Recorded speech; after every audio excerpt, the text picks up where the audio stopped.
이슈앤피플 먼저 지금까지 들어온 주요 이슈 정리하는 시간입니다. 오늘도 아름다운 청년 이우영 아나운서와 함께하겠습니다. 안녕하세요. 안녕하십니까, 이우영입니다. 네. 먼저 튀르키예 소식부터 살펴보겠습니다. 인명피해가 계속 지금 늘어나고 있습니다. 맞습니다. 튀르키예와 시리아를 강타한 지진으로 인한 사망자 수 8,100명을 넘어섰습니다. 로이터 통신 등 외신에 따르면 이번 강진으로 튀르키예에서 5,800여 명이 사망하고 시리아에서는 최소 2,200여 명이 숨진 것으로 확인되고 있는데요. 지금 구조와 시신 수습 작업이 계속해서 진행 중입니다. 지금까지 확인된 사망자만 집계한 것이어서 희생자는 더 늘어날 것으로 전망되고 있는데 세계보건기구는 최악의 경우 이번 지진으로 인한 사망자 2만 명을 넘을 것으로 내다봤습니다. 튀르키예는 지금 국가 비상사태가 선포가 됐죠? 맞습니다. 에르도안 튀르키예 대통령이 현지 시간 7일 강진 피해에 석 달간 국가 비상사태를 선포했습니다. 지진 피해를 본 10개 주에 헌법에 따른 비상사태를 선포하기로 했고 행정부와 의회 차원의 절차도 신속하게 마무리할 것으로 밝혔는데요. 이어서 피해 지역에 5만 명이 넘는 구호 인력을 파견하고 53억 달러 규모의 재정을 투입할 계획이다. 이렇게 덧붙였습니다. 세계보건기구 그러니까 WHO가 예상하고 있는 피해자 또 피해 규모가 가장 커 보입니다. 네. WHO 아델하이트 마르샹 비상대책관은 현지 시간 7일 스위스 제네바에서 열린 이사회 회의에서 이번 여진의 영향까지 고려를 하면 140만 명의 어린이를 포함해서 2,300만 명이 피해에 노출될 가능성이 있다. 이렇게 말했습니다. 정말 엄청난 규모인데요. 이 언급한 피해 규모 추정치는 인적 그리고 물적 피해를 모두 아울러서 향후 예상되는 피해자 수로 산출한 것으로 풀이됩니다. 우리 정부가 파견하는 구조대 출발했습니까? 네, 어젯밤 출발했습니다. 외교부, 소방청 그리고 코이카 군 인력 등 총 118명으로 구성된 긴급구호대가 인천공항을 통해서 어젯밤 10시에 출정식을 가졌고요. 튀르키예 동남부 아다나 공군기지로 우리 공군 수송기 편으로 출발을 했습니다. 정부가 그동안 해외에 파견한 긴급구호대 중에는 단일 규모로 가장 큰 규모라고 합니다. 안타까운 상황을 눈으로 보고 또 귀로 들은 전 세계 각국에서 현재 도움의 손길도 이어지고 있죠? 맞습니다. SNS만 살펴봐도 대지진 소식을 듣고 올라온 추모 게시글 또 해시태그를 단 게시물도 많이 올라오고 있고요. 그렇죠. 튀르키예 모금에 참여해달라 기부했다는 온라인 게시글도 어렵지 않게 찾아볼 수 있습니다. 지금 튀르키예 현지에서 뭐 눈도 많이 왔다, 날씨가 춥다 이런 얘기가 있고 또 새벽 그렇습니다. 시간대에 벌어진 사고이기 때문에 옷도 제대로 챙겨 나오지 못한 사람이 많다 이런 소식이 전해지고 있는데요. 모금 열기가 실제로 굉장히 뜨겁다고 합니다. 기부 플랫폼에는 여러 구호단체를 위한 기부금이 하루도 지나지 않아서 6천만 원을 넘겼다고 하고요.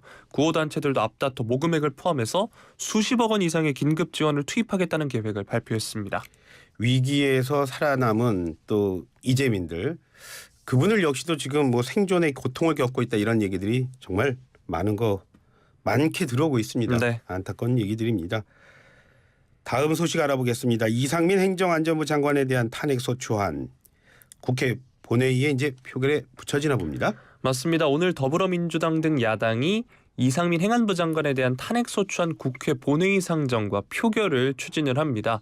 어제도 소개를 해드렸지만 앞서 민주당과 정의당, 기본소득당 등 3당이 지난 6일에 176명의 명의로 이 장관의 탄핵소추안을 발의해서 국회에 보고했습니다.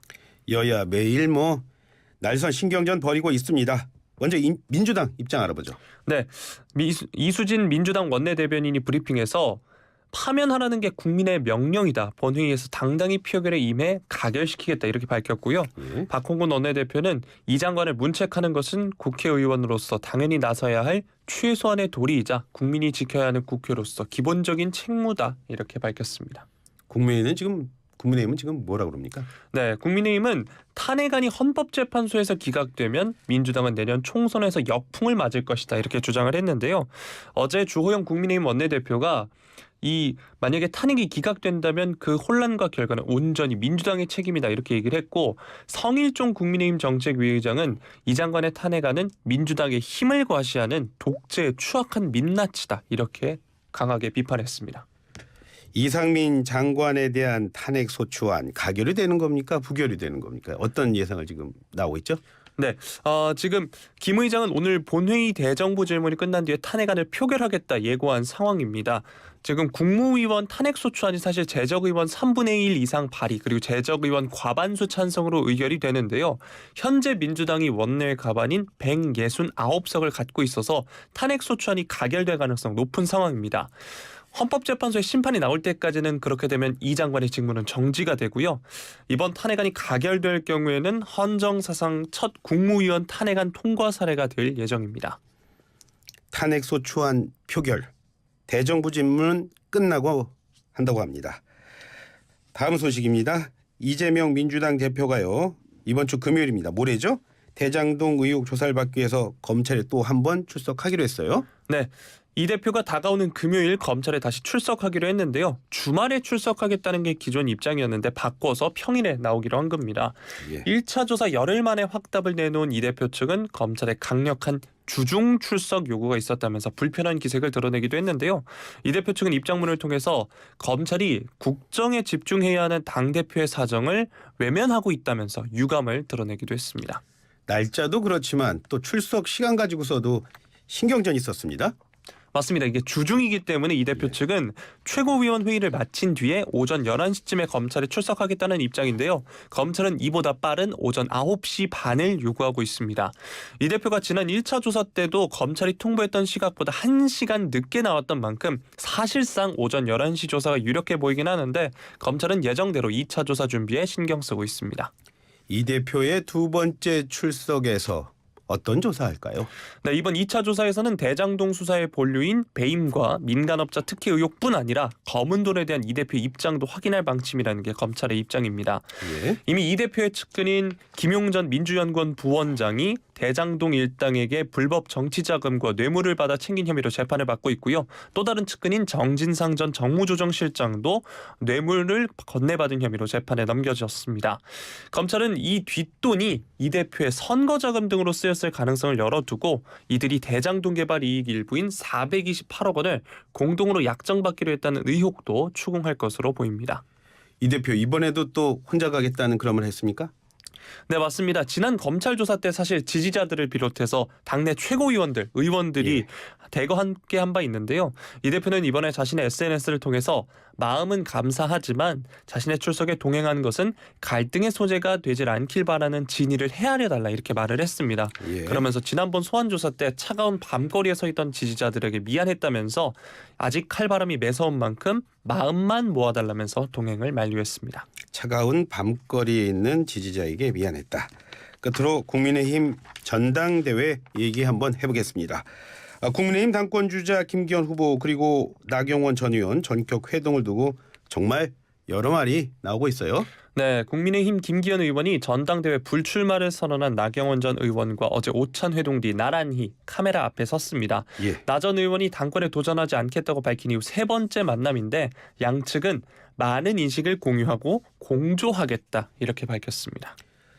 나 전 의원 불출마 선언할 때 이런 말 했죠. 앞으로 전당대회에서 자신이 할 어떤 역할 할 공간은 없다 이런 말 했는데 좀 다른 말 나왔습니까? 네, 기자들이 이 같은 입장이 바뀐 것이냐라고 질문을 하니까 역시 질문을 했군요. 네, 지금은 굉장히 어려운 시기고 할 일이 많은 시기라면서 성공적인 국정 운영과 총선 승리를 위해 필요한 부분에 대한 역할을 하겠다는 뜻이다 이렇게 답을 했습니다. 예. 이 나 전 의원이 김기현 후보에 대한 지지나 연대 의사를 명시적으로 표명하지 않은 것으로 보이는데요. 이 당협위원장이라는 자리를 하고 있기 때문에 공개적인 자리에서 지지 선언을 할 수 없기도 하지만 예. 또 많은 언론이 주목한 건 이거였습니다. 나경원 전 의원이 늘 언론과의 자리에서 미소를 보이고 있습니다. 그런데 예. 이번 회동 뒤 취재진과 만난 자리에서 미소를 보이지 않고 있다 보니까 이게 손을 잡은 게 아니라 잡힌 거 아니냐 이런 해석도 나오고 있습니다. 말로 메시지를 전달할 수도 있지만 또 표정으로도 또 네. 볼 수 있는 거니까요. 그래서 더 여러 말이 나오는 것 같습니다. 자, 회동 직후에 김기현 후보 기자들도 만났는데 그리고 나서 YTN에 출연을 했어요. 그래서 좀 말이 좀 더 뭐 구체화된 것 같아요. 네, 맞습니다. YTN 뉴스큐와 인터뷰를 가졌는데요. 사실상 지지 선언이라고 보면 팩트일 것이다 이렇게 주장을 했습니다. 이 시점에서 손을 같이 잡고 가야 된다. 그렇게 마음먹은 것이기 때문에 실제로 당연히 내부적으로 서로 그렇게 같이 공동 보조를 맞춰 나가기로 했다면서 강조했습니다. 사실 김 후보가 지난 3일에는 서울 자택으로 이틀 뒤에는 가족 여행지인 강원도 강릉으로 나 전 의원을 찾아가서 연대 의사를 타진한 바 있는데요. 또 이전에 나 전 의원에 대해서 경악을 금할 수 없다면서 집단으로 비판 성명을 냈던 초선 의원 일부도 전날 나 전 의원의 사무실을 찾아간 것으로 전해지고 있습니다. 네. 이제 안철수 후보 얘기도 좀 해보겠습니다. 대통령실로부터 공개 비판을 받은 후에 잠시 일정을 중단하기도 했습니다. 그랬던 안철수 후보 이제 다시 활동을 하고 있습니다. 네, 안철수 의원이 전당대회 정견 발표를 시작으로 다시 본격적인 표 결집에 나선 모양새입니다. 예. 김기현 의원이 이제 색깔론 공세를 펼쳤는데요. 이에 대해서는 윤석열 대통령과 후보 단일화를 통해 정권 교체 일조한 것으로 자신의 생각이 증명됐다 이렇게 반박을 했고요. 예. 또 김기현 후보가 아니라 자신의 사퇴론이 제기되고 있다는 상황에 대해서는 이리 후보가 사퇴하는 거 보셨냐면서 반문하기도 했습니다. 예. 내일부터는 뭐 여론조사를 하는데 이게 어떤 여론조사를 말하는 거죠? 아, 네. 오늘부터더라고요. 제가 오늘입니까? 네, 정정해드리도록 하겠습니다. 예. 국민의힘이 오늘부터 이틀에 걸쳐 책임당원 6,000명을 대상으로 여론조사를 한 뒤에 10일 본경선에 진출할 당대표 후보 4인을 발표합니다. 예. 당권 주자들이 예비 경선이 시작되는 오늘 저마다 현장을 누비면서 당심 공략에 나서고 있는데요. 당심을 잡기 위한 당권 주자들의 경쟁도 한층 뜨거워지고 있습니다. 예비 경선을 위한 컷오프를 위한 여론 조사를 말씀하시는 거죠? 맞습니다. 예. 네, 지금까지 이우영 아나운서와 함께 했습니다. 뭐 더 얘기를 하려고 했는데 뭐 시그널이 나오네. 고맙습니다.